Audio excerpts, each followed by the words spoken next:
Bien, entonces decíamos que se trata digamos, de evaluar las soluciones, dinámica, el tipo de funcionamiento de un mercado muy especial, que es un mercado que se caracteriza en principio, lo vamos a evaluar como un mercado donde están divididos, donde están fragmentados los consumidores, donde cada uno de esos consumidores tiene un escaso o nulo poder de mercado o capacidad, digamos, para influir vía su conducta, vía sus listas de demanda, el precio de equilibrio que va a cerrar o vaciar ese mercado, pero que desde el lado de la oferta tenemos, por razones que pueden provenir del entorno institucional, de las políticas públicas o por razones tecnológicas, y eso divide el tipo de único oferente que existe entre un monopolio denominado artificial o derivado, digamos, de el, la normativa o, o decisiones del Estado de entregar las posibilidades de operar a un solo productor, o, repito, razones tecnológicas, es decir, el aprovechamiento de economías de escala, la presencia de funciones de producción caracterizadas por los rendimientos crecientes a escala que hacen que a la larga no quepa más de un oferente en ese mercado. Pero lo cierto es que, por definición, una estructura de mercado de monopolio puro, un monopolio no disputado o retado, no competencia monopolística, otro tipo de estructura de mercado, el monopolio puro, resulta existir un solo oferente. Y esa concentración de la oferta en una sola, en un solo bid, determina que efectivamente ese agente tenga la capacidad para escoger la variable de decisión entre precios o cantidades. Fíjense que estoy remarcando el lo, porque lo cierto es que para cualquier función de demanda con algo de elasticidad, aunque sea mínima, aunque sea un nivel de elasticidad de precio relativamente alto, bajo, perdón, es decir, que sea muy inelástica. La demanda, sin embargo, tiene algún margen de acción, y si el monopolista toma como decisión fijar precio, las cantidades demandadas serán establecidas, serán dictaminadas por los consumidores, y al revés. Si se fija un objetivo en volumétrico, en cantidades, el precio que estarán dispuestos a pagar los consumidores lo fijarán esto. Entonces, sí puede tomar decisiones sobre precios o cantidades, a diferencia de la competencia perfecta, que solamente su única variable de escogencia, de elección, eran las cantidades, dado que los precios venían dados paramétricamente o exógenamente por las condiciones del mercado. Pero a diferencia, el monopolista tiene poder de mercado, es decir, tiene capacidad, es precio determinante en lugar de ser price taker, como es el caso de la competencia perfecta o la competencia pura. Hasta donde nos alejemos, vamos a asumir, de ese supuesto, vamos a asumir que no logra discriminar entre consumidores, ese único oferente, y que en consecuencia cantidades de un bien que es homogéneo son vendidas al mismo precio a todos y cada uno de los consumidores. Entonces, les insisto, es la presencia de barreras a la entrada lo que efectivamente le genera una especie de silo, una especie de muro de protección a ese único oferente, para que, ejerciendo el poder de mercado, maximice el beneficio. Esas barreras a la entrada ni son infinitas ni son eternas.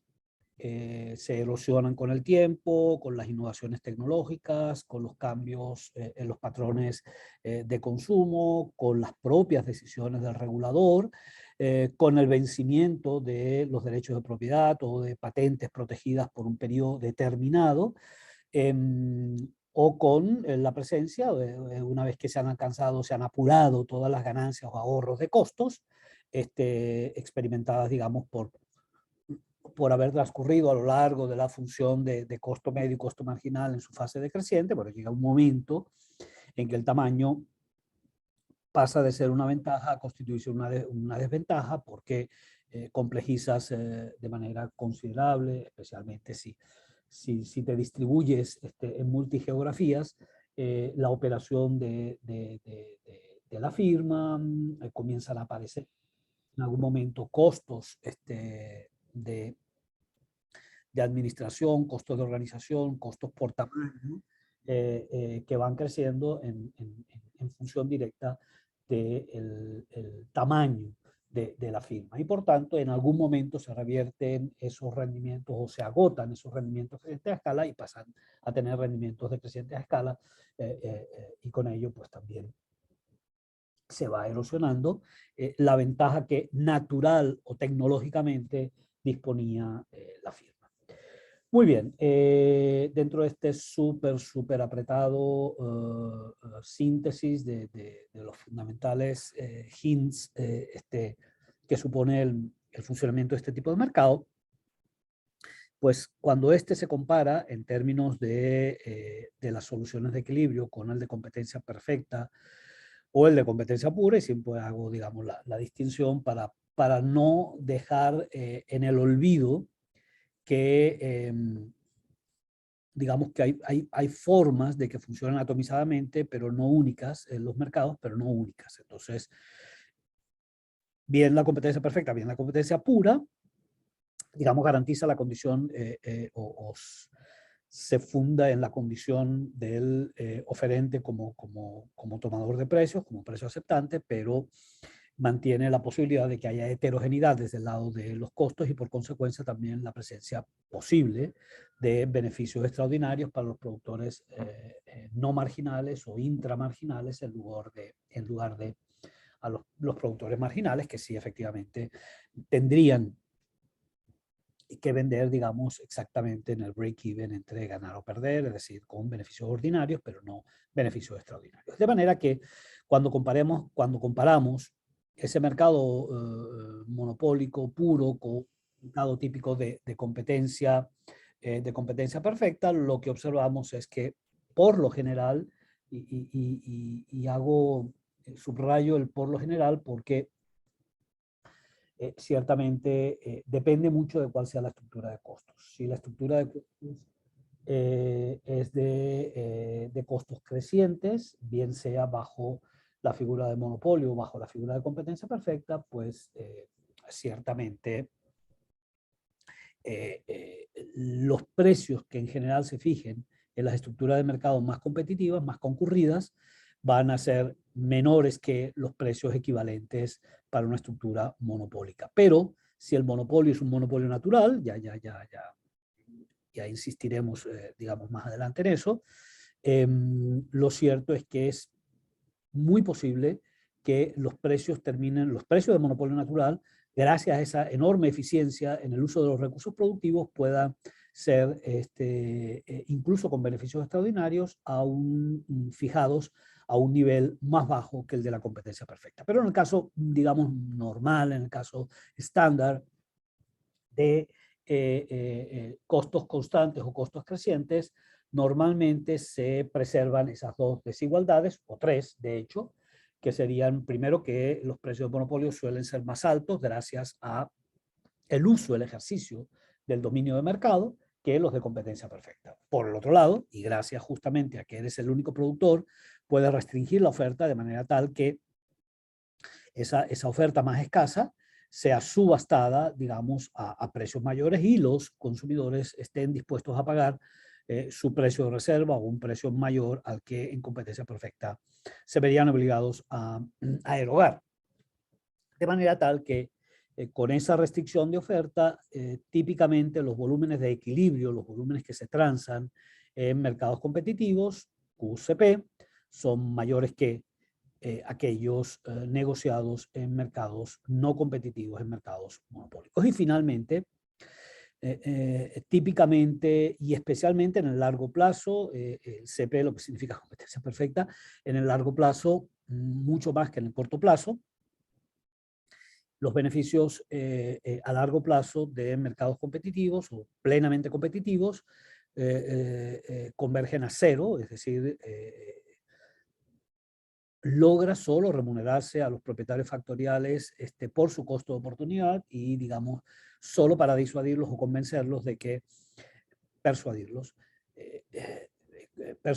de que efectivamente están en el mejor uso posible, a pesar de que no se obtengan o deriven rentas ni cuasi rentas por encima del precio de equilibrio de ese factor productivo.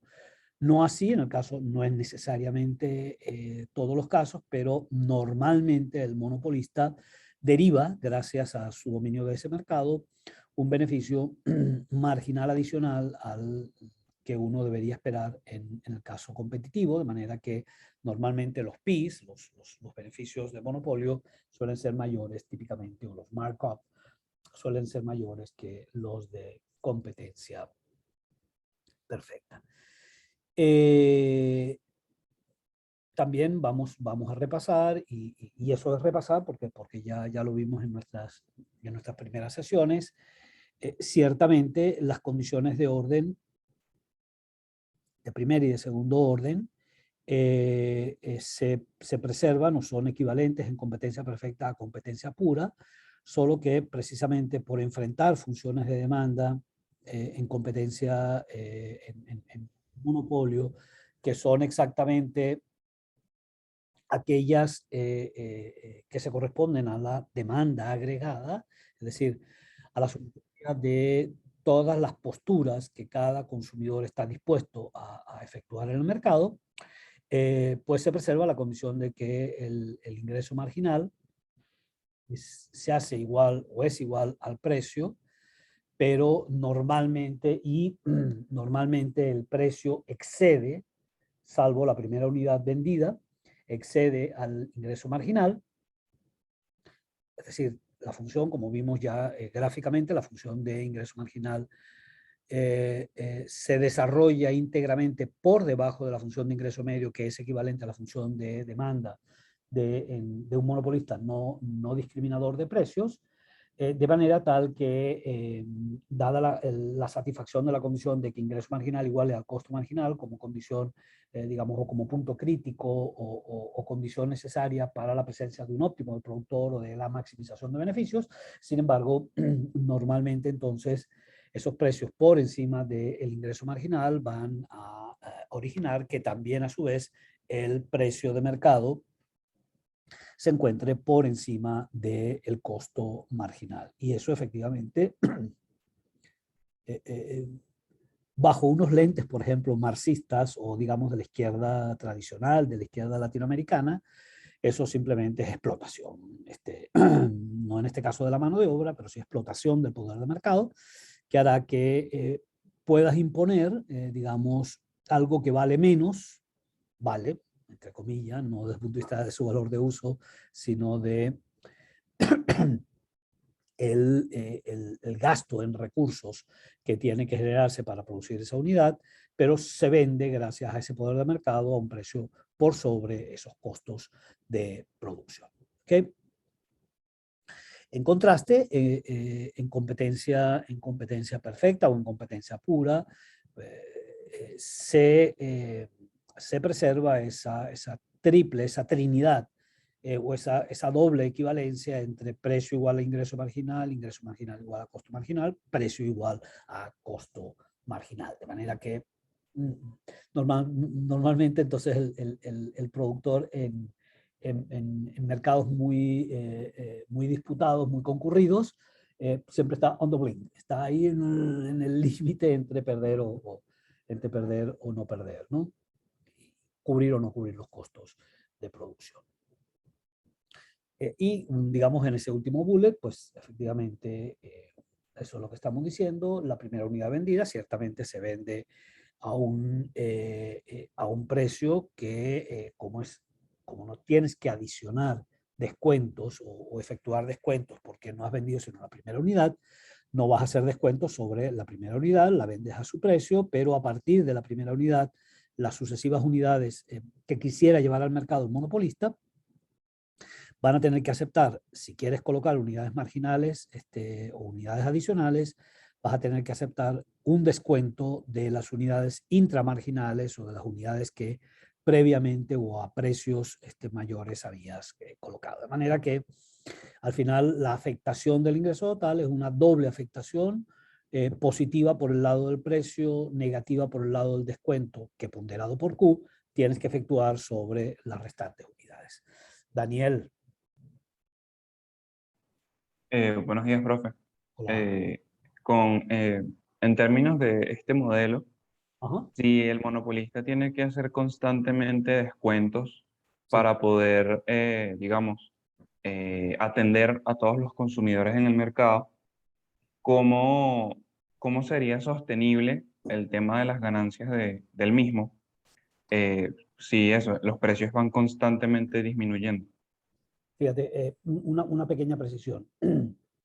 Si tú fijas un objetivo en Q, es decir, tú pretendes, qué sé yo, vender semanalmente 1000 unidades de tal producto, eh, lo que estamos diciendo es que si tú quisieras vender una unidad adicional a las 1000, por esa unidad 1001 o milésimo primera, vas a recibir el nuevo precio, pero claro, como estás enfrentando una función de demanda con pendiente negativa, ese nuevo precio para la unidad 1001 tiene que ser un pelo menor al precio al que vendiste la unidad 1000, porque simplemente hay algo de sensibilidad al precio, hay algo de capacidad de respuesta del consumidor a ese volumen adicional que quieres colocarle. Entonces tienes que convencerlo y la forma de convencerlo en el mercado es simplemente ofreciéndole un trato mejor, es decir, un descuento sobre esa última unidad vendida.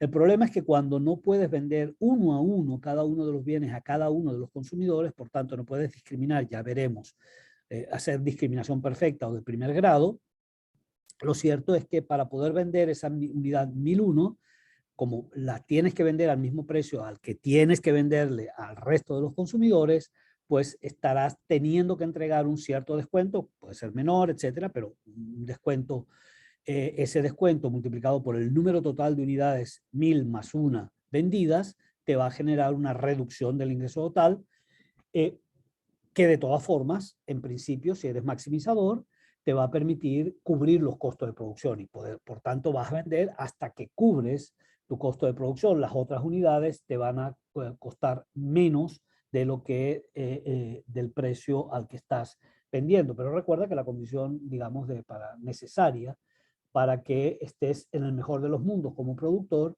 es que no dejes dinero sobre la mesa y vendas hasta aquel momento en el que lo que adicionas al ingreso total exactamente se iguala a lo que adicionas al costo total con motivo de vender, de producir y vender una unidad adicional. Entonces, lo que estamos diciendo es que el productor, el monopolista, en su esfuerzo de maximización, va a tratar de vender hasta la unidad en la cual, o para la cual, perdón, lo que varía su ingreso total exactamente es equivalente y permite compensar única y exclusivamente la variación también positiva que supone producir una unidad. Lo vamos a ver en la solución gráfica y lo vamos a ver en la solución matemática, pero digamos la intuición es que si la demanda que tú estás confrontando es una demanda sensible a precios, es decir, cuanto más bajo el precio, más estímulos hay para consumir, cuanto más alto el precio, más desestímulos para consumir hay, pues lo cierto es que si quieres vender más, por la razón que sea, vas a tener que hacerlo, pero hacerlo admitiendo que cada unidad la vas a tener que vender a un precio menor, porque si no, simplemente el consumidor no se aparece en el mercado, el consumidor no está dispuesto a pagar por encima de su precio de reserva y su precio de reserva es, digamos, con base en los principios de la utilidad marginal decreciente o con base, digamos, en los esfuerzos ordinales de maximización de la utilidad, pues es una utilidad que cada unidad adicional o cada bien menos escaso, al contribuir marginalmente menos al incremento de la utilidad, también presupone a un consumidor menos dispuesto a pagar un precio tan alto como el que pagaba por un bien más escaso. cuanto menos escaso sea el bien, menos también disponibilidad o disposición a pagar precios altos tendrá el consumidor. ¿Ok? Bien. Continuemos, entonces, y digamos una forma sencilla que veíamos de aproximación a la solución gráfica era comparar lo que típicamente es una función de demanda. Fíjense, aquí estamos hablando de D y en rigor, por cierto, ustedes han visto un cambio en el look, es un cambio solo temporal. He tenido que hacer un esfuerzo, sigo trabajando en eso de revisión de unos apuntes bastante ya envejecidos, como yo, después de 8 años, 10 años sin dar micro 2. Entonces estoy aquí utilizando en parte unos gráficos directamente capturados de Fernández y Tugores, y también me estoy sirviendo de los apuntes de la profesora Lesbia Maris, que se encuentra de permiso para, digamos, para poder hacer esta transición hasta los materiales ya bien, bien trabajados. Así que vaya los derechos de autor por delante. Entonces, a ver, estamos diciendo, es una función de demanda, en rigor debería ser en competencia, para una firma en competencia pura o en competencia perfecta, D minúscula, ¿ok? Para distinguirla de la D agregada o la demanda de todo el mercado. Esta es la demanda para la empresa o la firma iésima. Entonces, la demanda para la firma iésima supone si esa empresa participa en un mercado full atomizado, un mercado lleno de oferentes. Lo cierto es que en ese caso ella va a poder vender las cantidades, si desea fijar los volúmenes en A o tiene capacidad para producir solamente A, pues podrá vender ese A, pero si eventualmente ampliara su capacidad o pudiera disponer de un mayor volumen de producción, podría vender también Q de B o QB sub I al mismo precio que vendía un volumen inferior. Básicamente justamente por eso, porque el diferencial o la derivada parcial de Q mayúscula o de D mayúscula en términos de D minúscula es igual a 0. Es decir, es tan pequeña la participación de mercado que tiene esa firma, en el límite tiende a 0, que cualquier cosa que haga con su producción dejará inafectado, dejará sin cambio alguno el precio al cual puede vender volúmenes mayores o menores. De manera tal que ella puede vender el volumen más bajo A al mismo precio que el volumen más alto B, que es el precio de competencia perfecta. Es decir, es el precio fijado por la maresma, por la sumatoria de todos los oferentes, cada uno muy pequeño per se, pero una cantidad lo suficientemente importante como para generar una oferta también relativamente amplia. ¿Okay? Entonces, esta función infinitamente elástica,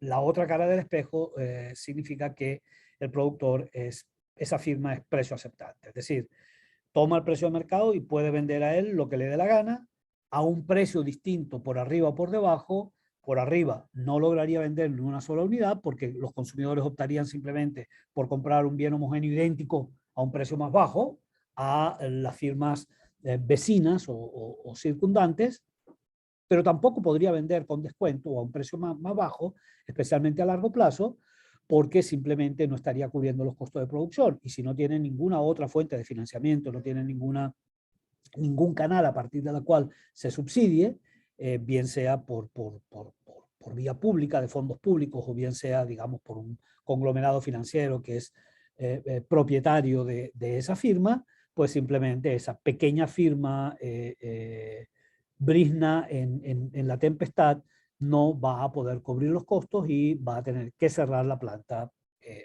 más temprano que tarde. De manera que al precio de mercado cualquier cantidad fuera del, como decían, dentro de la Constitución todo, fuera de la Constitución nada. Bueno, más o menos así es el caso, el dilema del productor competitivo. De manera que en este caso, pues, por supuesto, una mayor demanda elevará en principio los precios, y podrá vender a un precio más alto, pero su participación en ese cambio en el precio es totalmente no protagonista, está totalmente fuera del alcance o del radio de acción de esa firma. En contraste, la función de demanda que confronta un productor en bajo monopolio o como único, digamos, productor, será una función de demanda, ahora sí, la D minúscula coincide con la D mayúscula, la curva de demanda individual del monopolista es la curva, de hecho, de demanda de mercado, y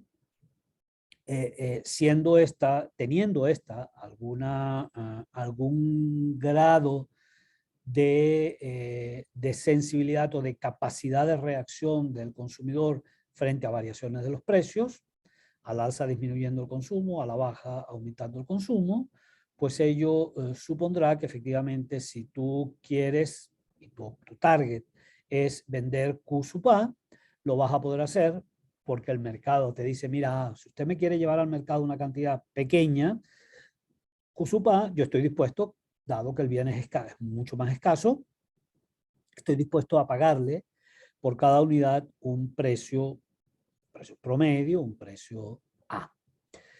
Pero si usted me quisiera incrementar el volumen a transar, una cantidad adicional, tipo QB o el delta, el incremental entre QA y QB, solamente va a ser posible si me lo vende a un precio menor, a un precio PB, o con un descuento sobre PA, también, en este caso decremental, hasta llegar a PB. De modo que siempre que la función de demanda tenga pendiente negativa, ¿okay? Por supuesto que siempre, fíjense, esto contrasta con lo que veíamos para la función de demanda D minúscula de una firma iésima, ¿okay? En competencia perfecta, y naturalmente pues también contrastará con una función utópica o una función altísimamente improbable, una especie de cisne negro, que sería una función de demanda infinitamente inelástica, de manera tal que el consumidor está dispuesto a pagar un P que tiende en el límite a infinito con tal de adquirir una cantidad dada, fija, marcada, digamos, por el corte entre esta función de demanda perpendicular al eje de las abscisas y estas. De manera que seguramente no vamos a tener ni una función de demanda de esta naturaleza, sino que podríamos tenerla más inelástica, más inelástica, más elástica, pero algún grado distinto, el coeficiente de elasticidad precio distinto a 0. ¿Okay? Entonces, lo que estamos diciendo es que un volumen mayor supone efectivamente vender a un precio más bajo. Es decir, constatarse estas dos desigualdades. Y con un ingreso marginal que efectivamente queda afectado no solamente por el precio, por el último precio al cual vendes esa unidad marginal, pero también, repito, por el costo y por costo, por lo que tienes que deducir en forma de descuento por los precios, por las unidades previas a esa última unidad que quieres colocar en el mercado. Insisto, sé que estoy fastidioso, pero insisto, eso es cierto bajo esta circunstancia de demanda o bajo este perfil de la demanda y también bajo la condición de que el monopolista no logre separar a los consumidores, no logre, en el caso, digamos, más feliz para el monopolista, desde luego, no es la historia del bienestar comunitario, pero para ese caso, cuando logras colocar cada unidad a cada consumidor al precio de reserva. Precio de reserva que puede ser distinto entre consumidores, ¿okay? Unos ser más tolerantes a un precio alto, porque tienen más ingresos, porque valoran mucho más la unidad, pero ciertamente todavía con pendiente negativa, y En este caso, entonces, el descuento se anula si tú puedes vender una unidad adicional sin afectar el precio de la unidad previa o la otra unidad que pretendiste vender o que vendiste, y tampoco sin afectar el precio de un consumidor distinto al cual le estás vendiendo. Entonces, esa discriminación perfecta o discriminación de primer grado, que la veremos un poco más adelante en estas semanas, es un caso donde efectivamente no se constata este descuento. ¿Qué pasa entonces? Bueno, que el ingreso marginal varía con cada variación en el precio de venta y en el volumen que pretendes colocar en el mercado. ¿Okay? Entonces, claro, fíjense ustedes, cuando yo expando, si suponemos que esto es una unidad QB es igual a QA más 1, entonces simplemente cuando yo me muevo, como cuando el productor se mueve de la producción QA, producción y venta QA a QB, experimenta pues este delta de base, es decir, un delta Q, y experimenta también un precio de manera tal que ahora el ingreso total capturado sería P por Q, ¿okay? PB por QB, y eso supone un adicional, un ingreso equivalente al área, al valor del área rectangular E, ¿okay? Que es, digamos, la ganancia de ingreso adicional que captura con motivo de vender esa unidad adicional y venderla a un cierto precio PB. Pero el problema es que junto con eso tiene que reducir el precio de las unidades que antes vendía QA, las vendía a PA. Ahora no va a poder vender a PA, va a tener que vender a un precio menor, por tanto hay un delta P negativo que multiplicado por las cantidades previas QA transadas me va a suponer una reducción, ¿ok? O un área perdida equivalente a F. Desde luego, la historia es como demasiado simple y temo agredir su inteligencia, su comprensión del tema. Naturalmente, no estará dispuesto, aquí no estamos metiendo todavía costos, ¿ok? Pero de entrada, si no hubieran costos, la decisión de vender más o menos va a depender del valor residual o el neto que se produce entre el área que gana E y el área que pierde F. Desde el momento en que E supere a F, valdrá la pena producir o expandir la producción a QB, y lo contrario ocurrirá si efectivamente el valor del rectángulo F excede al del rectángulo E. Aquí está, digamos, el álgebra muy simple de los diferenciales, de cómo cambian los ingresos, cuáles son los ingresos que captura cuando el volumen es B, cuál es A, y cuál sería, digamos, al final del día el ingreso marginal que está variando y que varía tanto por efecto del precio último al que vende esa última unidad B, como producto también de la reducción de precio o el descuento de precio que tienen que generar para las unidades QA previamente colocadas en el mercado. ¿De acuerdo? Continuemos. Aquí hay un... no. Ok, perfecto. Entonces, continuemos.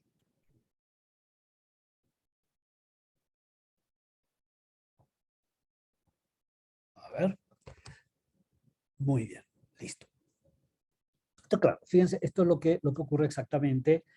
Esta era la vista, digamos, solo considerando las variaciones en el ingreso total ganadas y perdidas. Ahora tenemos la vista directamente del cálculo diferencial, directamente del ingreso marginal, ¿ok? Entonces, bueno, lo primero es, ya hemos insistido, solo para la primera unidad que vende, el ingreso marginal exactamente coincide con el precio, sería en el caso de la unidad A, asumiendo que de 0 pasamos a una unidad vendida, QA, y el precio al que vendemos esa unidad es PA, y el incremento de un ingreso total que era 0, el incremento del ingreso total, es decir, el ingreso marginal, de esa primera unidad vendida exactamente coincide con el precio A. ¿De acuerdo? Más allá de eso, lo que observamos, al menos desde el punto de vista puramente visual, es que la función de ingreso marginal, que otra vez, si la función de demanda fuera lineal, esa función de ingreso marginal es la bisectriz, es decir, parte el área total por debajo de la función de demanda en dos subáreas de tamaño equivalente, de manera que lo que estamos diciendo es que una vez que vende más allá de la primera unidad, cada unidad vendida origina una variación en el ingreso marginal o origina un trecho, un recorrido del ingreso marginal que sistemáticamente está por debajo y se aleja además también de manera sistemática de el precio marginal al cual está colocando unidades adicionales. Llega incluso un momento donde diríamos hay una unidad marginal producida y vendida que va a generar el caso previo, es decir, que va a generar una de las alternativas, que es que el valor de F exceda al valor de E. Eso significaría que el ingreso marginal, en lugar de ser positivo, pasa a ser negativo. Y cuando son áreas de tamaño equivalente, el ingreso marginal pasa a ser cero. Lo cual se expresa todo esto desde el punto de vista gráfico como hay un volumen para el cual el ingreso marginal se hace cero y más allá de él, es decir, traspasado ese umbral, el ingreso marginal pasa a recorrer el cuarto cuadrante o a pisar el terreno de las cifras rojas, de las cifras en negativo, y por tanto, incluso aunque no costara nada la producción de ese bien, al monopolista no le convendría colocar un volumen que transgrediera, digamos, ese nivel o esa unidad para la cual ya el ingreso marginal se anula. De modo que, otra vez, pues tendríamos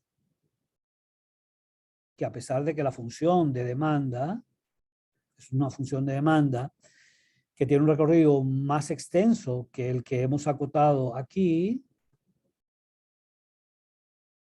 lo cierto es que con costos mucho más, pero sin costos de producción, es decir, si el bien fuera libre y no tuviera ni siquiera la recolección de venta,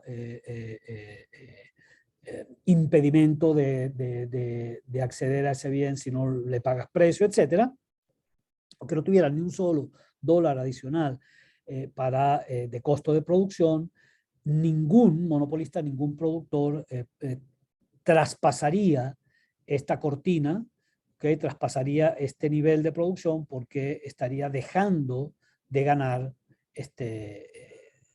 digamos, dinero, estaría reduciendo en lugar de maximizando el ingreso total, no lo estaría maximizando, sería cualquier punto más allá de este punto, no sé, que vamos a llamar lo que sea C, ¿okay? Más allá de C, no le conviene al monopolista llevar la oferta de mercado. ¿De acuerdo?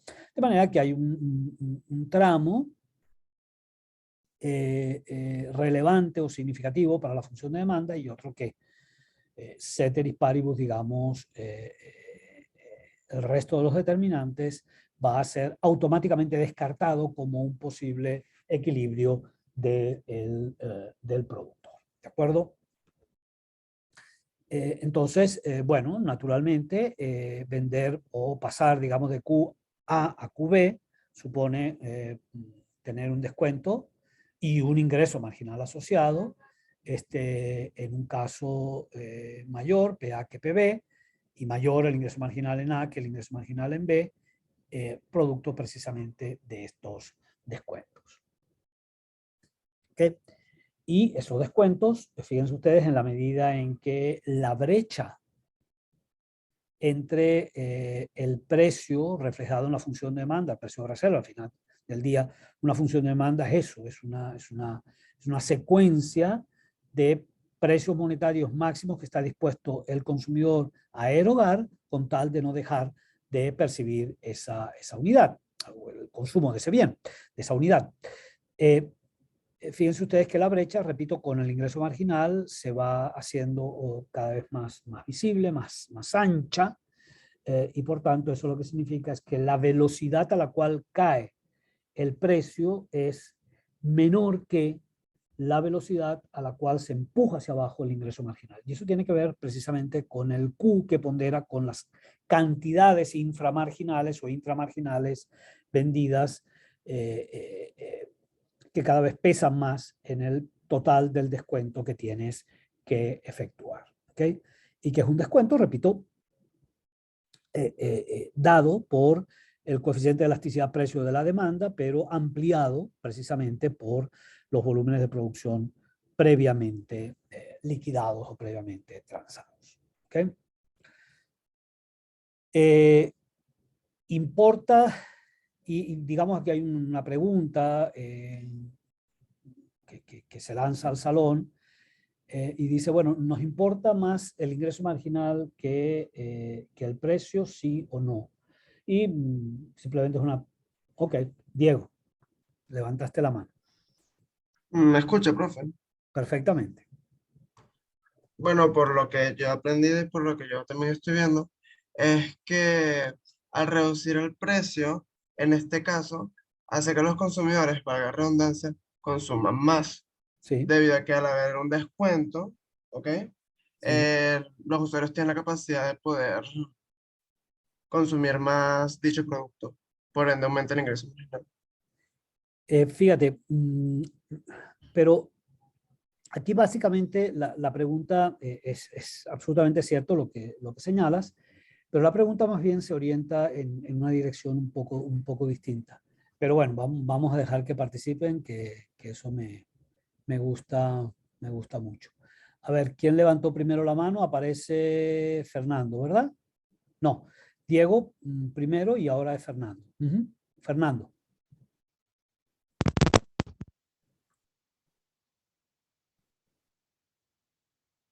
Fernando, no. Yo no te estoy oyendo.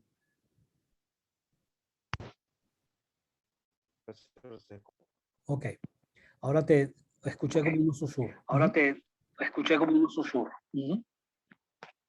Ok, yo creo que según lo que se observa en el gráfico es que es más importante el ingreso marginal porque es donde de verdad se toman en cuenta eso, esas variaciones en los precios. Estoy de acuerdo contigo, solo que hubiera preferido una mejor fundamentación en el siguiente sentido. Y ahora le toca después a Raúl. El ingreso marginal y cómo varía el ingreso marginal es ceteris paribus los costos de producción, lo que determina al final tu PI. Tu PI es tu PI, tu beneficio, tu función de beneficio o tu resultado contable de cierre. Porque básicamente, bueno, si el precio, bueno, sube, baja, etcétera, está bien, eso importa porque es uno de los componentes de generación de tu ingreso, pero es el resultado conjunto y por tanto su reflejo en el ingreso marginal, aquello que es crucial para que el beneficio marginal aumente o disminuya. Es más importante, digamos, la solución o la vista hacia el ingreso marginal, porque un ingreso marginal que esté cayendo por debajo del costo marginal, básicamente lo que te está informando es que tu beneficio se te está acortando. Entonces, en tu esfuerzo por elevar el volumen de producción y aceptando el descuento, vas a originar variaciones en el ingreso total, ceteris paribus los costos de producción, que te van a suponer caídas caídas en el ingreso total. No ingreso tan negativo, no pérdidas, estoy hablando de variaciones negativas, reducciones en el ingreso total. Y si tu costo total, digamos, crece, como tiene que crecer porque estás vendiendo una unidad, estás produciendo una unidad más, pues simplemente tu resultado final neteado entre ingresos y costos, es decir, tu beneficio total, se verá afectado negativamente. Entonces, importa más, ciertamente, el performance, el resultado en ingreso marginal que en precio, porque precio es apenas una fracción de la explicación de las fuerzas que te determinan el ingreso total. ¿Ok? Entonces, Raúl. Buenos días. Bueno, creo que yo te di la respuesta completa, pero bueno, Está bien. Perdón. básicamente como yo lo veo, pues sí, el ingreso marginal tiene mayor importancia o debería de ser en lo que se debería fijar en este caso, según la pregunta que hizo este monopolista, es porque si bien el precio, vamos a decir, lo puede establecer para después realizar un índice de valor en base a su producción, este, este precio no necesariamente va a estar por encima o por debajo de ese ingreso marginal, es decir, puede variar, tiene una variación que no comprende si no toma en cuenta su ingreso marginal. Entonces, por ende, es primordial que antes del precio sepa y tenga conocimiento de ese ingreso marginal, previamente también sus costos marginales, así como usted lo está mencionando, para de ahí tomar en cuenta el nivel de precio que va a establecer según las cantidades que vaya a producir, pues, y que vaya a colocar en el mercado. Así es. Así es, y recuerden, eso lo vamos a formalizar ahora a continuación. Recuerden que, claro, que lo fundamental ahí es, digamos, el no dejar dinero en la mesa, pero tampoco botar dinero de la mesa, ¿ok? Que son los dos casos que pueden ocurrir. Si yo produzco por debajo de aquel nivel en el que el ingreso marginal me iguala al costo marginal, siempre y cuando se cumpla también la condición de segundo orden, pues simplemente si yo detengo la producción antes de esa unidad última para la cual igualo ingreso marginal al costo marginal, yo dejo de ganar dinero. Pero si me paso de la raya y produzco mucho más allá de donde el ingreso marginal igual al costo marginal y por tanto produzco unidades para las cuales el costo marginal es mayor que el ingreso marginal, pues ahí también estoy frito en términos de que no estoy optimizando porque estoy produciendo esas últimas unidades con incremento de costos mayores a los incrementos de ingresos que me están generando. Entonces tampoco me conviene pasarme, sobreproducir, así como no me conviene subproducir. La producción óptima es la que cumple o satisface, digamos, las condiciones de orden que vamos a formalizar un poquito más adelante en esta clase. Entonces, fíjense, vamos a trabajar el caso, ahora ya incorporando la variable o la vista de costos, el caso más sencillo para nosotros. El caso más sencillo es asumiendo que la función de producción experimenta rendimientos constantes a escala. Esos rendimientos constantes me garantizan también costos constantes que suponen pues ciertamente un costo marginal que no varía, hay un nivel de costo marginal y hay una representación de esta función como precisamente esta línea recta bajo una constante C que he llamado el costo marginal. ¿Ok? Entonces, produzca lo que yo produzca, siempre cada unidad adicional me va a suponer un incremental único o constante en la variación de mi costo total. ¿Ok? Entonces, bueno, básicamente lo que estoy diciendo al final es, mira, toda la información que yo tengo es de mi demanda, del ingreso marginal asociado a esta demanda y de mi costo marginal. Yo lo que, con esta vista, también tengo la posibilidad de mirar, como mirábamos en la última clase síncrona, mirábamos los ingresos totales y los costos totales. Entonces, a ver, yo estoy interesado en hacer, en principio, básicamente yo soy un productor insaciable que trata de maximizar el beneficio, ¿ok? Estoy actuando, digamos, bajo la lógica más material posible de tener la mayor masa de beneficios, o si ustedes lo quieren en términos contables, tener el mayor ROE posible, Return on Equity, ¿ok? La mayor tasa de rendimiento de cada unidad patrimonial que estoy arriesgando en esa actividad. Entonces, lo que quiero hacer es que mi masa total de beneficios sea la mayor que el mercado y mis costos de producción me permitan capturar. Y por tanto, en mi recorrido, vamos a dibujar rapidito aquí. Yo tengo una función de ingreso total que es una hipérbole, ¿ok? Yo tengo una función de costo total a corto plazo, ¿ok? Supongamos que es así, ¿ok? Tiene una fase estrictamente cóncava con respecto al origen, un punto de inflexión y pasa a ser convexa con respecto al origen. Y yo lo que pretendo es que aquí estoy midiendo bolívares o dólares en total, ¿ok? Ingreso total, costo total. Pues yo lo que pretendo es lograr conseguir, adivinar, calcular un Q asterisco o Q óptimo, que es aquel que me permite tener la mayor diferencia posible o la mayor brecha entre el ingreso total y mi costo total. ¿Ok? Y mi costo total. Entonces, bueno, este es el Q. Si yo me detengo antes de Q asterisco y produzco Q asterisco menos 1 o yo produzco Q asterisco más 1, voy a cerrar o voy a, no a minimizar, voy a reducir esa máxima brecha que estoy en condiciones de obtener. Entonces, claro, en esta vista, pues básicamente aquí lo que digo es que va a haber un momento en el cual el valor de la pendiente de la recta tangente en este punto de la función de ingreso total y el valor de una pendiente de la pendiente de una recta tangente en el punto este de costo total van a ser idénticos. Eso es lo que significa la primera derivada del ingreso total igual a la primera derivada del costo total, o que el ingreso marginal iguala al costo marginal. ¿Okay? ¿Dónde ocurre eso? Bueno, eso ocurrirá efectivamente para aquel volumen de producción en el cual se intersecta la función de costo marginal como constante por los rendimientos constantes a escala con la función de ingreso marginal. Si yo me detuviera en Q, y este es el mismo Q asterisco que identificaba arriba, ¿ok? Si yo me detengo en Q asterisco menos 1, me estoy deteniendo en un punto donde todavía el ingreso marginal excede al costo marginal. Es decir, esa última unidad producida agrega al ingreso total una cantidad mayor que la última unidad producida agrega al costo total.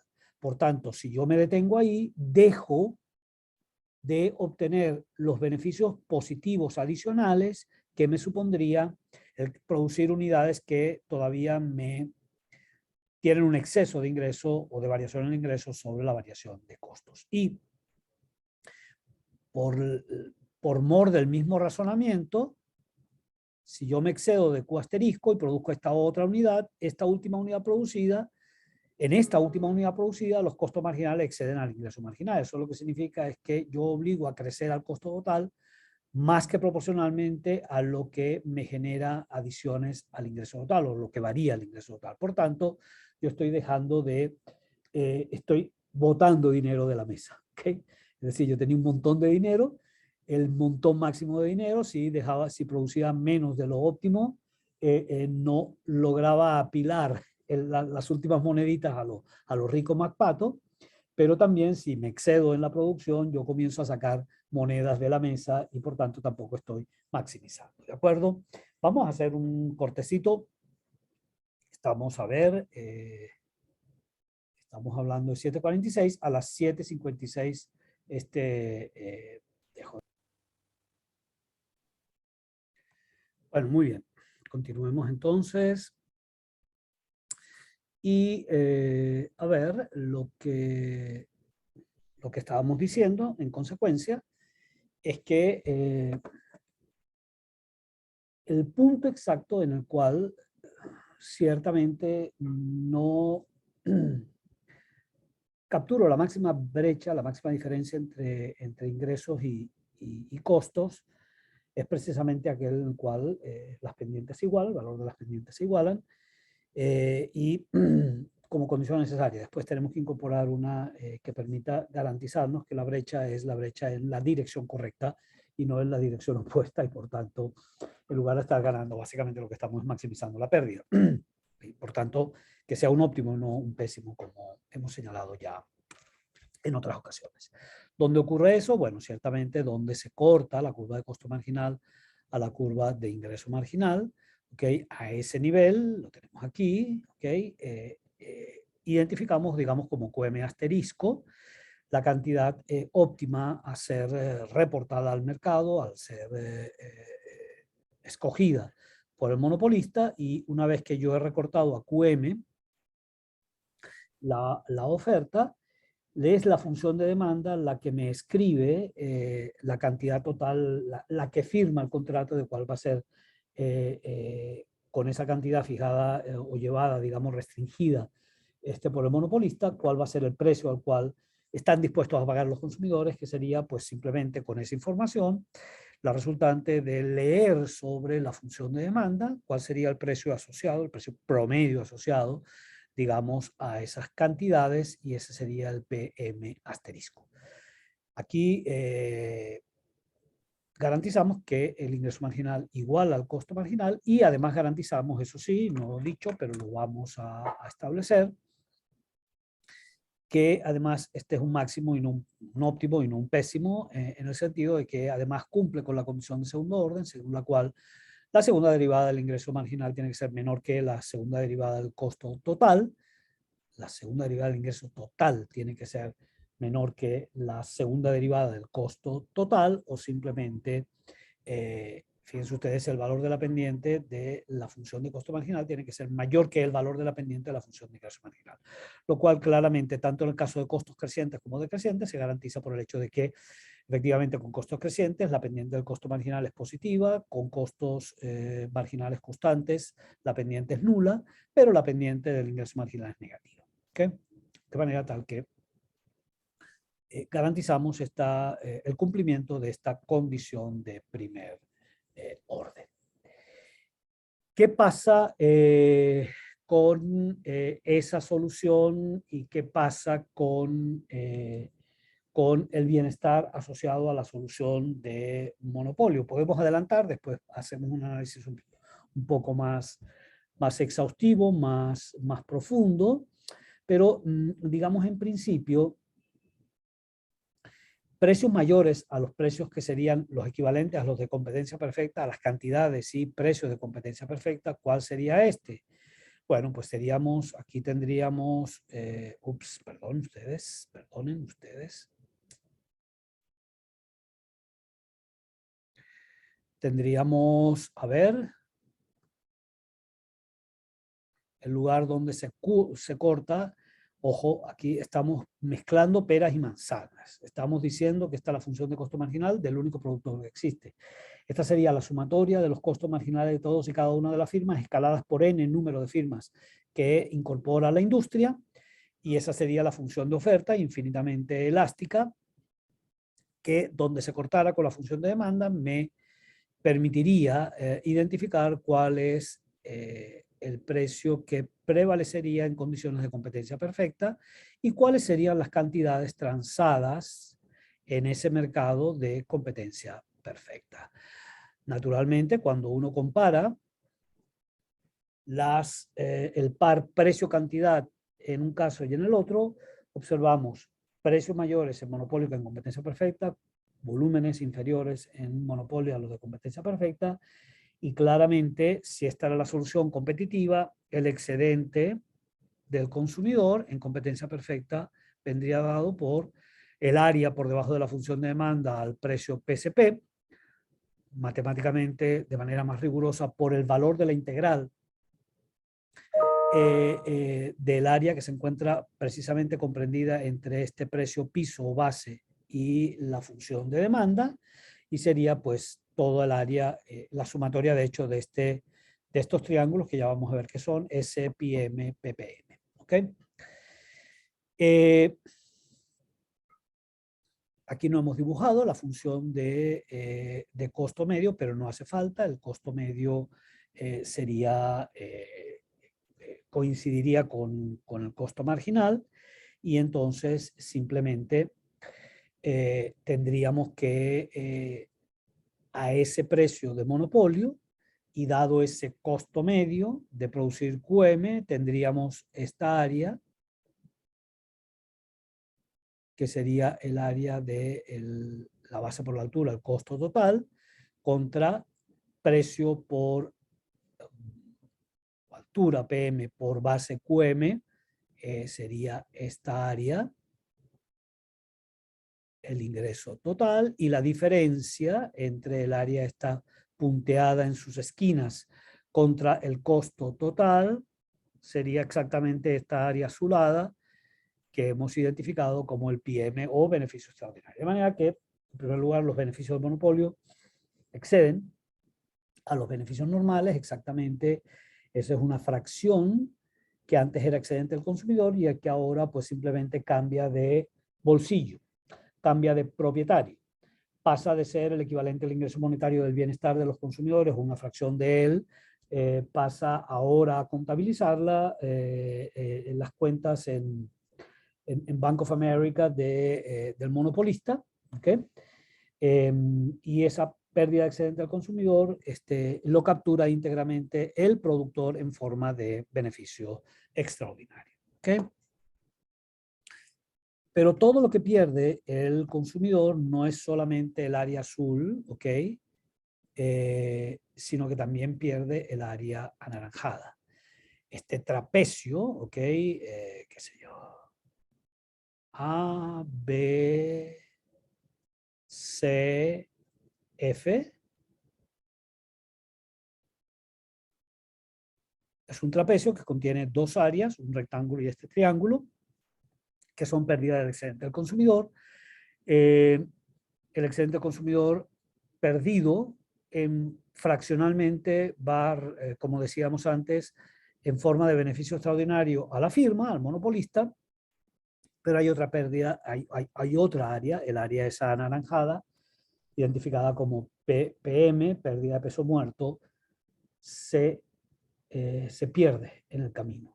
Es equivalente monetario a bienestar perdido por el consumidor que no lo gana el productor en forma de, o la firma, en forma de beneficios o ingresos adicionales o beneficios extraordinarios, sino que simplemente por dejar de producirse, pues también deja de capturarse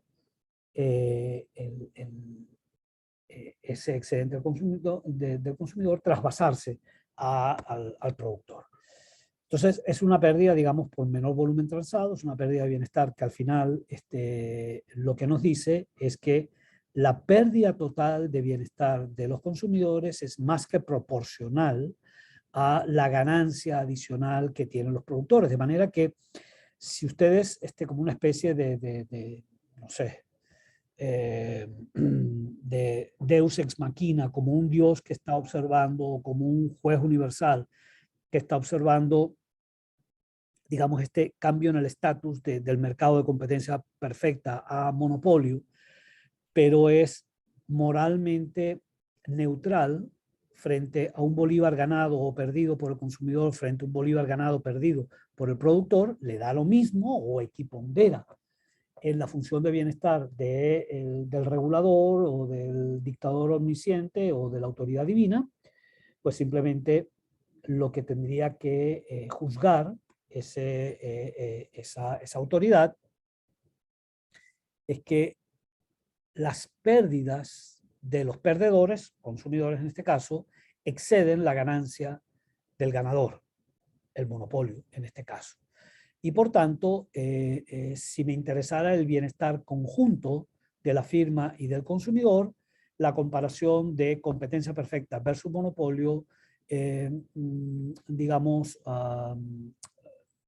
termina siendo una comparación desfavorable al monopolio en el sentido de que incluso aunque me diera lo mismo el bienestar del consumidor que el bienestar del monopolista, de todas formas sería sensible a una pérdida de bienestar del consumidor más que proporcional a la ganancia de bienestar, en este caso de beneficios extraordinarios o de retorno a la firma. Y justamente es precisamente por el hecho de que hay una pérdida de eficiencia asignativa, hay una pérdida de peso muerto que es contabilizable, que es imputable a esa estructura de mercado ineficiente que supone un monopolista, en principio que no es un monopolista natural como el que estaríamos dibujando si la función de costo más bien fuera decreciente. ¿De acuerdo? Y entonces, bueno, eso es lo que estábamos haciendo previamente, ahora simplemente descompuesto claramente en dos gráficos, el de la izquierda, el de competencia perfecta, donde toda el área verde es el excedente consumidor, claramente por encima del área verde a la derecha, y la descomposición en términos de beneficios y de pérdida de peso muerto del cambio en el régimen de mercado desde competencia perfecta a monopolio. ¿Alguna pregunta hasta aquí antes de entrar en la formalización? Diego. Sí, profe, no me quedó muy claro. Cuando el excedente del consumidor, o sea, la pregunta que hace referencia al excedente del consumidor, mayor o igual que cero, indica el bienestar de los consumidores. No me quedó del todo claro. Sí, fíjate tú, porque quizás tengas, digamos, alguna debilidad en la definición de lo que es excedente, tanto formal como intuitiva, de sentido común económico. Déjame borrar y vamos a hacer como un refraseo de esto. Fíjate tú, ¿qué es el excedente consumidor? Vamos a hacerlo en el caso de competencia perfecta, que es como súper claro, ¿ok? Fíjate tú, matemáticamente es el valor de la integral que va desde este P que anula a cero la demanda hasta este P de mercado, que es el precio al cual realmente puede transar cada uno de los consumidores, cada una de las unidades que terminan colocándose o llevándose al mercado. ¿De acuerdo? Entonces, cuando uno calcula el valor de la integral acotada, digamos, a este diferencial de precios, va a conseguir un valor monetario equivalente por toda el área esta verde, que denominamos técnicamente como el excedente del consumidor. Desde el punto de vista de la intuición económica, ¿qué representa ese excedente del consumidor? Fíjate tú. Primero definamos lo que es la función de demanda. La función de demanda es una familia de precios, es la colección de precios de reserva que a cada una de las unidades que pueda adquirir un consumidor en el mercado está dispuesto a pagar. Fíjate tú que por la primera unidad, si esta fuera la función de demanda no agregada, sino la función de demanda de Pedro Pérez, yo tengo aquí cuando las cantidades a consumir son muy pequeñas, cuando el bien es muy escaso, yo tengo una disposición a pagar o precio de reserva, ¿okay? Que conceptualmente no es otra cosa que la cantidad, el número de unidades monetarias máximo que yo estoy dispuesto a pagar con tal de no dejar de consumir esa unidad. ¿Okay? Entonces, fíjate, lo que estamos viendo es que todos y cada uno de estos precios de reserva los son asociados a volúmenes alternativos de consumo potencial, incluso este precio de reserva. Este precio de reserva pues es un punto crítico, es el corte de la función de demanda con el eje de las abscisas y diría, mira, la última unidad para mí es tan abundante ese bien que deja de ser un bien y se convierte en un objeto neutro. Es decir, hay un punto de saciedad relativa de ese bien que me hace que yo ya no esté dispuesto, pasado ese punto, llegado a ese punto, no pasado, ya hablaré del pasado de ese punto, llegado a ese punto, mi precio de reserva se hace cero, porque simplemente la contribución en términos de utilidad de esa última unidad transada es sencillamente nula. ¿Ok? Pero incluso, fíjate, si por cualquier, digamos, circunstancia totalmente fortuita, al consumidor se le propusiera consumir esta cantidad,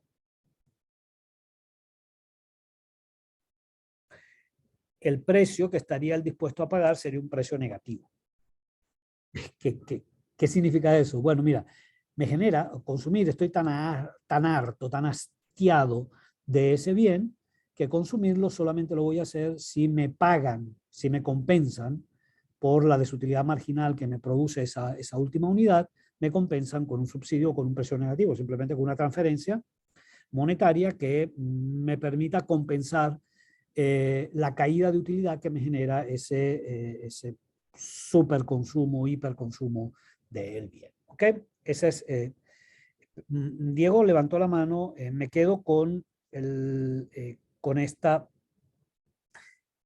explicación o con esta interpretación de la función de demanda como una familia de precios máximos que está dispuesto a pagar el consumidor por cada una de las unidades que potencialmente puede obtener en el mercado. Diego, dime.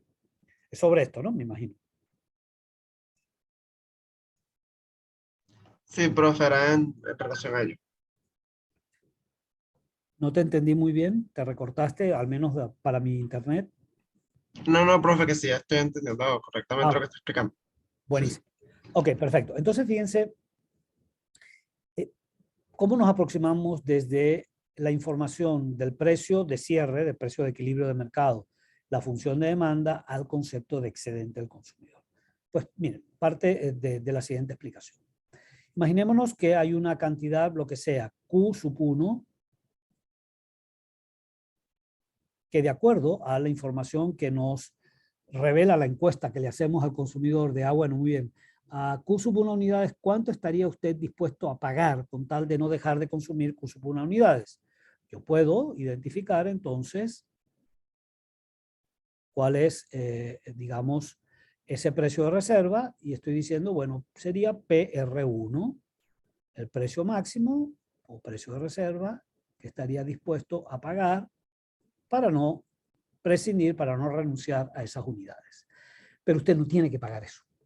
Porque el mercado le dice, no, pero no hace falta que usted me dé tanta plata.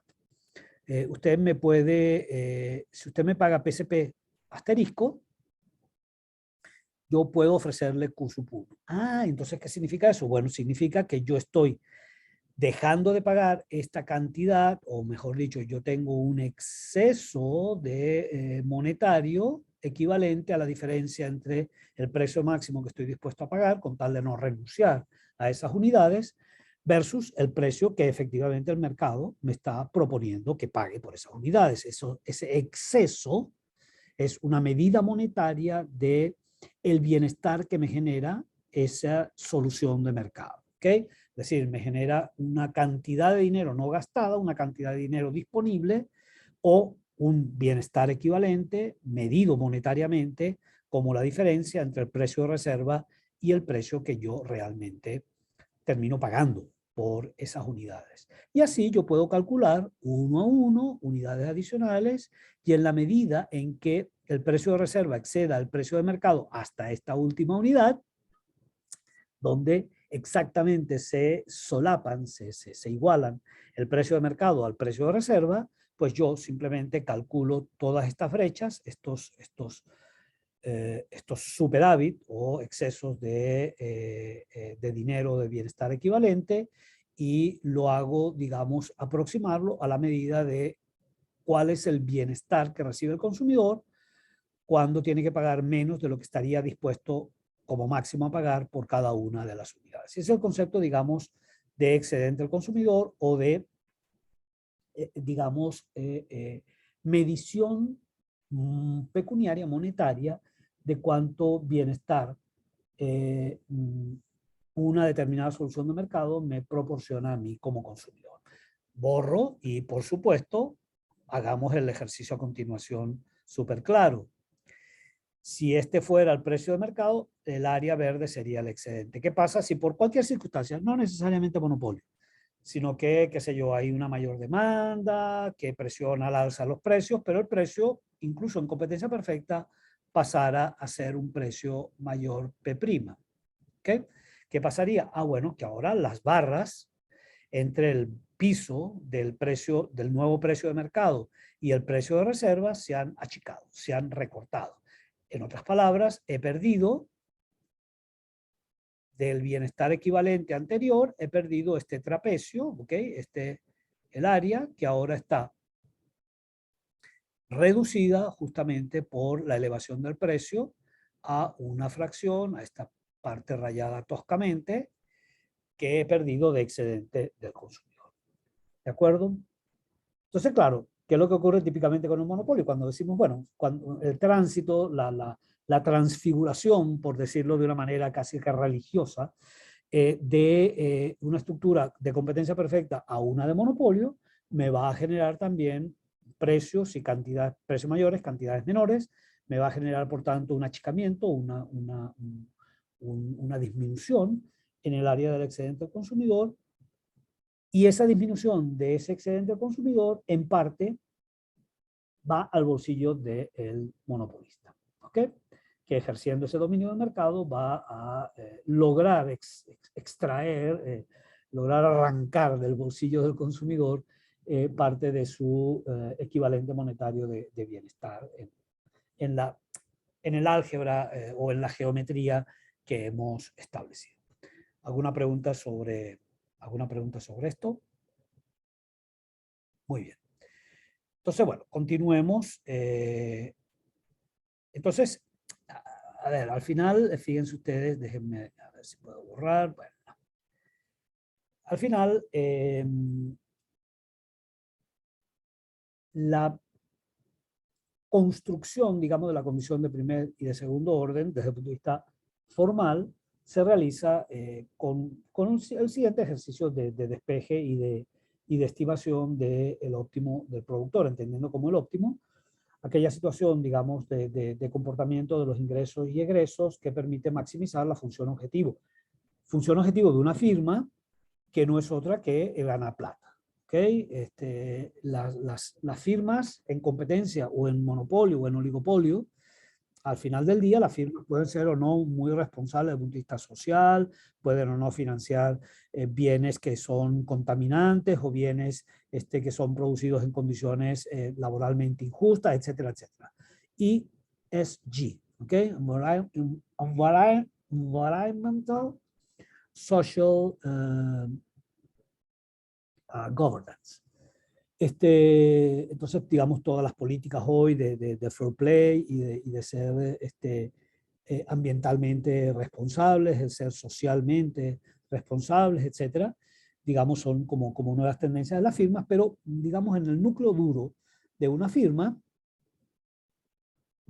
al final, lo que está es el beneficio, ¿okay? Y es que el beneficio es la savia para la especie de sobrevivencia, digamos, del tejido productivo, porque sin beneficios o sin la promesa de beneficios, pues sencillamente la viabilidad de las firmas cesa o requiere de transferencias que al final del día siempre salen del bolsillo de alguien.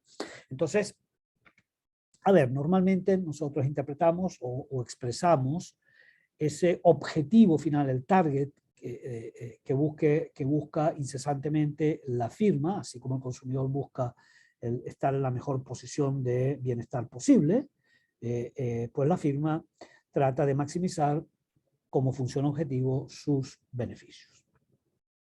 De manera que la idea es que trate de llevar ese PM, en este caso la firma monopólica, trate de hacer lo más amplia posible la diferencia que existe entre el PQ, es decir, el ingreso total, que captura.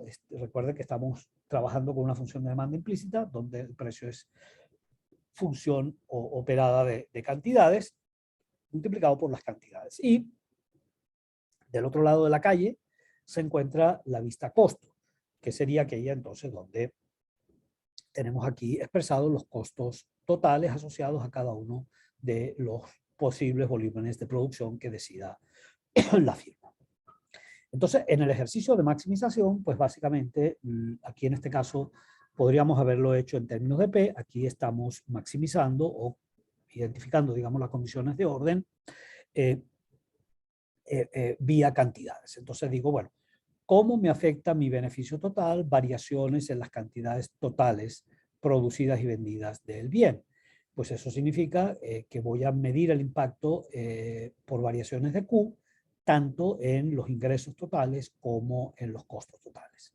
Matemáticamente no es otra cosa que la primera derivada del ingreso total, o la diferencia entre la primera derivada del ingreso total o ingreso marginal y la primera derivada del costo total o costo marginal.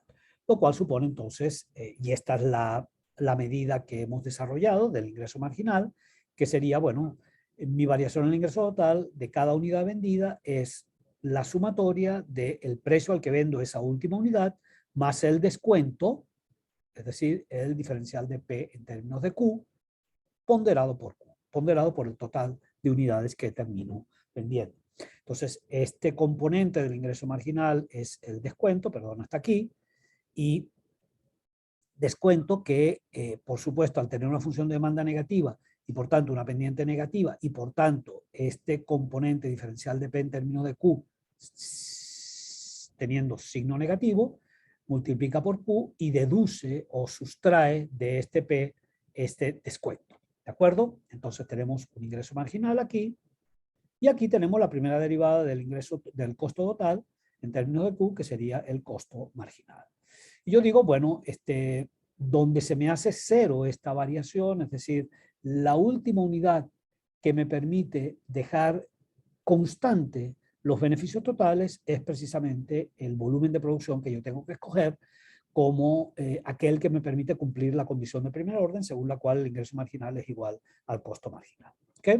Ingreso marginal, repito, expresado por la adición del descuento al precio al que vendo la mercancía.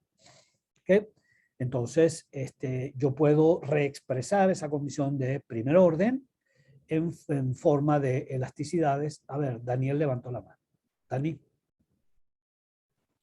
Dime, Dani. Sí, profe. En la función de beneficio, cuando la derivamos, Sí, aparece... déjame ir atrás. Ok, Sí, dime. ajá. Cuando realizamos la primera derivada, que aparece el ingreso marginal, que usted lo resaltó, Sí, la derivada parcial de P de Q con respecto a Q por Q más P. sí, esto es P, ¿ok? Recuerda que lo estamos Exacto. expresando la función de demanda P en términos de Q. Por eso es que colocamos completamente esa forma implícita de la función de la demanda como P de Q, que sería simplemente, si lo quieres directamente, el diferencial de precios en términos, el diferencial de P en términos de Q. ¿Ok? ¿Cómo se Exacto. afecta? ¿Cómo se afecta? Que es la inversa de la pendiente. ¿Cómo se afecta el precio o cuál es la variación a la baja? Esto tiene siempre un signo negativo. ¿Cuánto es el descuento de precio o cuánto debemos bajar el precio si queremos ampliar en una unidad las cantidades totales vendidas en ese mercado? Ponderado por Q, porque tengo que medirlo sobre el descuento. El descuento no es sobre la Q menos 1, sino es sobre la Q menos N, es decir, sobre todas las unidades previas a la última unidad vendida. ¿Ok? Por eso es que lo multiplico o lo escalo, lo pondero por el Q total. Y por eso está sumando al precio, porque como eso va a dar negativo, le estamos Exactamente. descontando eso al precio. Ah, ok, Claro, chévere, entonces, gracias, profe. por eso es también que a su vez esta expresión completa, la sumatoria de estos dos términos, que es el ingreso marginal, está por debajo del precio. ¿Ok? Siempre el precio está por arriba, la función de demanda y de precio o ingreso medio de la función de ingreso marginal. ¿De acuerdo? Muy bien. Continuamos entonces. Entonces decimos, bueno, nosotros podemos, por una manipulación matemática, que es multiplicando y dividiendo por P o P sobre P, la expresión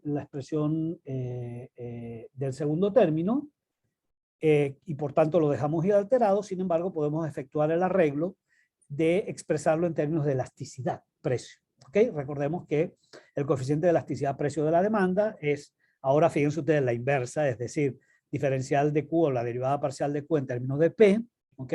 Multiplicado por P por Q. Este es el valor de la elasticidad en el punto en el cual estamos efectuando la medición, que es exactamente la expresión invertida de este componente, ¿ok? Porque esto sería, pues claramente, entonces, un ingreso marginal expresado en términos de P más P por 1 sobre la elasticidad precio. Arreglamos esto, sacamos factor común P y obtenemos al final una expresión que nos dice, bueno, P multiplicado por ella misma por 1 más el componente de la inversa de la elasticidad, y que recordemos, como la elasticidad es siempre precedida del signo menos, pues tendremos que esto será negativo, esto resta, y este componente total del ingreso marginal de nuevo está por debajo de la función de precio. Pero esto también lo que nos indica es mejor dicho, cuánto más hacemos caer el ingreso marginal versus el precio en la medida en que la elasticidad sea más alta o más baja. Y el lema fundamental es que cuanto más elástica sea la función de demanda, tanto más rápidamente va a caer el ingreso marginal o se va a diferenciar el precio del ingreso marginal. O dicho de otra manera, tanto más fuerte, potente va a tener que ser el descuento para poder colocar unidades adicionales. ¿Ok? Entonces, esta es la condición de primer orden, repito, intuitivamente, es decir, la condición de primer orden básicamente lo que nos informa es, mira, ¿cuál es aquel volumen de producción que me permite tener el mayor ingreso posible con el menor costo posible? ¿Okay? Que es simplemente otra forma de expresar el óptimo expresado matemáticamente en forma de la solución primal o la solución dual. Recuerden, de mate 3, o mate 2, mate 3, nosotros decíamos, bueno, ceteris paribus, cuando hacíamos la identificación del lagrangiano y obteníamos la condición de primer orden, básicamente lo que decíamos es, mira, ceteris paribus los costos, ¿cuál es el volumen de producción que me maximiza mi beneficio? O, esa es la solución primal. O de máximo producto o de máximo ingreso. La dual es ceteris paribus, el nivel de producción, cuál debería ser el costo, cuál es el costo mínimo al cual puedo alcanzar ese nivel de producción, ceteris paribus el mismo. Por tanto, es la solución de dual, es decir, la solución de minimización del costo dado Q o dado P, o la otra es maximización del producto dado C, dado el costo. ¿Ok? Entonces, eso lo que nos dice es, bueno, hay un volumen de producción identificado como el Q asterisco para el cual se me va a cumplir esto. Cuando yo alcanzo ese volumen de producción para el cual el ingreso no excede al costo o el costo no excede al ingreso, es decir, cuando exactamente son idénticos ingreso marginal y costo marginal, tengo mi condición necesaria, pero no suficiente, porque tengo a su vez que garantizarme esto, que es lo que llamamos la condición de segundo orden. La condición de segundo orden es decir, mira, oye, asegúrame que el punto crítico que he conseguido, donde el ingreso marginal me iguala al costo marginal, asegúrame que el ingreso total está por encima del costo total y no al revés. ¿Ok? Porque si fuera al revés, yo estaría efectivamente maximizando, pero no los beneficios. Estaría maximizando los beneficios negativos, es decir, las pérdidas. Entonces yo me tengo que garantizar que tiene que ocurrir, fíjense, otra vez, si dibujo rapidito, en su aproximación, digamos, bueno, en esta tan fea función de costos, yo puedo obtener aquí una pendiente del ingreso total, esto es el ingreso total y otro es costo total, el valor de una pendiente equivalente a esta, ¿ok? Y aquí yo sé que la condición de primer orden se cumple, es decir, donde el ingreso marginal es igual al costo marginal, pero resulta que los costos totales están por encima del ingreso total, por tanto aquí la brecha es máxima, pero en contra de los beneficios, ¿ok? O con beneficios negativos. Y yo puedo tener un segundo punto crítico, digamos que sería aquel otra vez donde el volumen de producción, sus pendientes son iguales, los ingresos marginales, el ingreso marginal es igual al costo marginal, pero ahora sí garantizo, con el cumplimiento de la condición de segundo orden, que es justamente máxima la diferencia en exceso de ingresos sobre los costos totales. Y eso ocurre simplemente matemáticamente cuando consigo que la segunda derivada del beneficio total sea negativa. Es decir, más allá de ese punto Q que he conseguido, la variación de la variación del Q, es decir, la velocidad a la cual varía el Q o la segunda derivada en términos de Q del beneficio es negativa. ¿Ok? Porque si fuera positivo, pues simplemente estaríamos en el caso exactamente contrario, donde el costo marginal o la primera derivada de la segunda derivada del costo total es menor que la segunda derivada del ingreso total, lo cual no nos daría un pésimo y no un óptimo. Entonces, bueno, operando esto, pues básicamente esa segunda derivada me tiene este componente y me tiene este otro, es decir, la pendiente del ingreso marginal menos la pendiente del costo marginal tiene que ser negativa. Es decir, la velocidad de crecimiento del costo marginal tiene que ser mayor que la velocidad de crecimiento del ingreso marginal, lo cual significa pues simplemente, a ver, ya voy a la última expresión, pero formalmente esto es como súper claro que está ocurriendo así, ¿Por qué?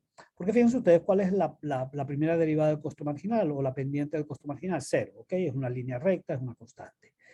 ¿Cuál es la pendiente o la primera derivada del ingreso marginal? Siendo negativa, entonces yo garantizo que este ingreso marginal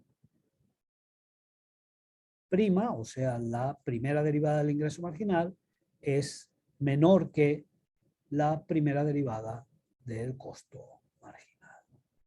¿Okay? Y que formalmente, pues entonces termina representándome esto.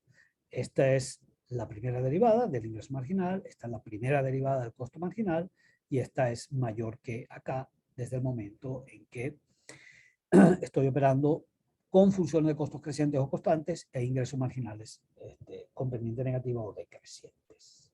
¿Ok? Bien, estas son las condiciones de orden y aquí pues ilustrarles, y con eso vamos a cortar aquí, ilustrarles qué ocurriría con una función de demanda más sensible o menos sensible a variaciones de precios. Estamos comparando solo gráficamente, eso no tiene ninguna correspondencia numérica o expresión numérica, pero es muy sencillo conseguirla. Estamos representando en el panel de la izquierda una función de demanda bastante más aplanada que el de la derecha, es decir, una función de demanda con mayor elasticidad, precio, que la función de demanda de prima que he dibujado aquí a la derecha. ¿Okay? Y entonces, para la misma estructura de costos, una demanda más elástica, permite que la brecha entre precio y costo sea menor o bastante menor que una menos elástica.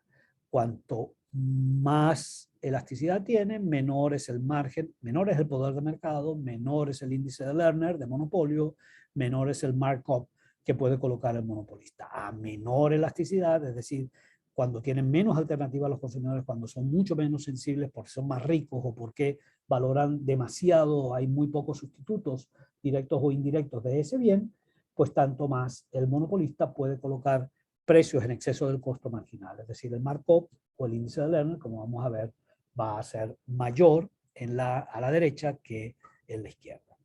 Y esta es la expresión, digamos, del índice de poder de mercado de Lerner, que es pues simplemente expresando otra vez, expresarlo como la relación entre el precio final y el costo marginal, que depende, pues, dada la condición y la forma de expresarlo en términos de elasticidad, el ingreso marginal con el costo marginal, sustituimos esta expresión como ingreso marginal y decimos que el precio, digamos, el ingreso marginal expresado en términos de elasticidad de precio y de elasticidad precio, arreglada la expresión, me va a determinar cuánto en exceso es del precio por sobre el costo marginal dado el precio. ¿Ok?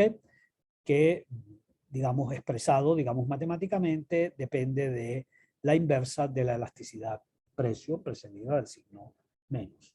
Lo cual nos indicaría, fíjense, cuáles son los valores máximos que puede alcanzar el índice de poder de mercado de Lerner.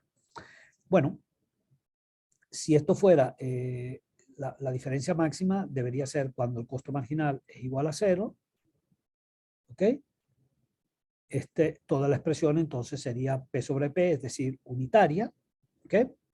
Por tanto, el índice de Lerner sería el máximo posible.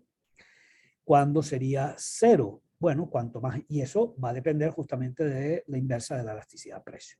Cuanto más inelástica en el límite, cuando la elasticidad es igual a 0, toda la expresión sería infinito y sería máximo el poder o infinito el poder de mercado de Lerner.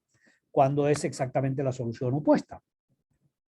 Cuando el precio es igual al costo marginal, todo el numerador es igual a 0, dado P, y por tanto toda esta expresión sería cuando esto es 1 sobre menos infinito, al final del día, 1 sobre menos infinito tiende a ser 0, toda la expresión, o en el límite, tiende a 0, por tanto el índice de Lerner sería igual a 0 en su límite, que indicaría que estamos en una situación equivalente a la de competencia perfecta, es decir, no tiene ningún poder de mercado. Desde infinito hasta 0, los gradientes, pues naturalmente, cuanto más alto sea en términos absolutos el índice de Lerner, tanto más poder de mercado y tanto más markup o exceso de precio sobre el costo marginal va a poder imponer el monopolista.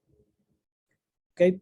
Bueno, ustedes el día jueves van a recibir, ya dejo